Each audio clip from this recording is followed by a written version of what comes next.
former dancer with the Australian Ballet, Sydney Dance Company, and from there I ended up going into musicals, mostly as a dancer, but you had to learn to act and sing.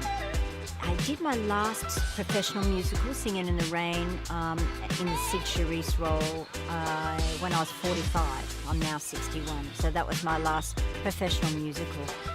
And from there I just concentrated on my acting, and then I took a little time out, and there's a couple of side trips in there as well. Then I came back into acting about 3 years ago. I really missed it.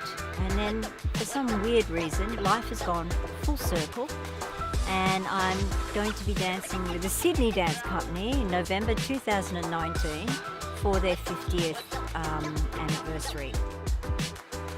Definitely dogged determination, and always have had a never give up attitude.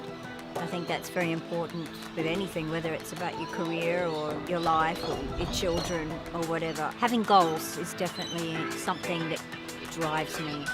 So right now I've got the Sydney Dance Company thing, so that's really driving my wish to not let people down.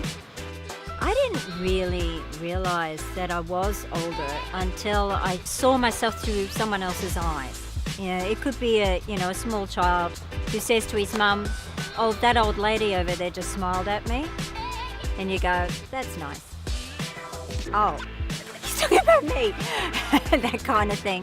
I've even noticed with workshop scripts, that they're sort of, when I'm doing an actor's workshop, if they're just generally sent out and you pick one, they all seem to be up to 45. Apparently women of 61 don't do workshops. This one does. I always thought that I would have more time as I got older, but that's actually not true. You seem to get busier. I don't know why that is. Possibly it's because you're trying to cram everything in before you can't do these things anymore. So I find that life is busier, but I like it.